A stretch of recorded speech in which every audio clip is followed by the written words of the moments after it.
Office থেকে আমার appointment letter চলে এসেছে। আমি কালেক্টর সাহেবের পিএ হয়ে গেছি, মানে হচ্ছে পার্সোনাল অ্যাসিস্ট্যান্ট। আরে বাবু, এ তো খুব ভালো কথা, আমি খুব খুশি হয়েছি। এ বুড়ো, আচ্ছা না। আর দীপ শোনো, তোমাকে কিছু কথা বলে দিই।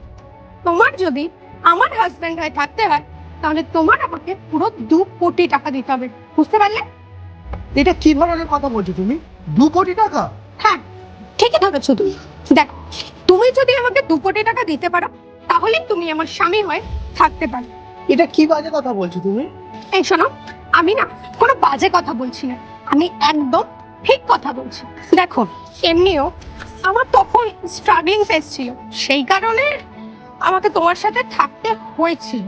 আমি ডিস্ট্রিক্ট কালেক্টরের পিএ, আমি যদি তোমার সাথে এখানে থাকি, আরে আমি তো অপমানিত হয়ে যাবো। দেখো কুসুম, তোমার একা স্ট্রাগলিং ফেস চলছিল না, আমাদের দুজনেরই স্ট্রাগলিং ফেস চলছিল। আমরা দুজনেই প্রস্তুত হচ্ছিলাম। পার্থক্য ছিল শুধু এটাই যে তুমি এসএসসির জন্য প্রস্তুত হচ্ছিলে আর আমি ইউপিএসসির জন্য প্রস্তুত হচ্ছিলাম। আমি তোমার কথা শুনে ইউপিএসসি প্রস্তুত হওয়া আমি নিজে ছেড়ে দিই। আজ তোমাকে প্রস্তুত করে পড়াশুনো করিয়ে তোমাকে এই জায়গায় পৌঁছে দিয়েছি। আর আজ তুমি কালেক্টর সাহেবের পিএ হয়ে গেছো বলে তুমি আমার অকাত আমাকে দেখাতে চলে এসেছো। ভাববো না, একটা খুব ভালো জিনিস। দুজনে একসাথে স্টার্টিং করেছিলাম, কিন্তু আমি যখন এগিয়ে গেছি, তুমি আমাকে তৈরি করতে গিয়ে পিছিয়ে গেছো, সেই কারণে আমি সাকসেস পেয়ে গেছি। আর তুমি ফেলিয়ার হয়ে গেছো। আমি এখন চাই না আমি সাকসেসফুল হয়ে যাওয়ার পর পেছনে ঘুরে দেখি। আর তোমার কাছে যখন 2 কোটি টাকা নেই, তাহলে ভালো কথা, আমিও তোমার সাথে থাকবো না, সিম্পল ব্যাপার। আরে বৌমা, এটা তুমি কি বলছো? এ হলো তোমার স্বামী, এ তোমাকে ছাড়া বাঁচে থাকতে পারবে না। এই পুরো, তুই জানিস না, যখন স্বামী স্ত্রী দুজনে কথা বলে, মাঝখানে কথা বলতে নেই, একটুখানি বেসিক নলেজ নেই তোর? ছাড়ার যখন তোমার ইচ্ছা ছিল তাহলে তুমি এমনিই ছেড়ে দিতে। এই 2 কোটি টাকার নাটক করার কি দরকার ছিল?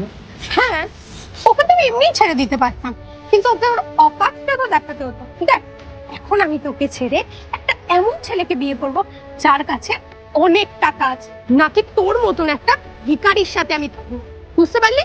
সঠিক কথা বলেছিল কোনো একজন মহাপুরুষ, যে কোনো পুরুষ যদি ইনকাম করে তার পুরো পরিবারকে খেয়াল রাখে, আর একজন মহিলা যখন ইনকাম করে তার নিজের সম্বন্ধে ভাবে।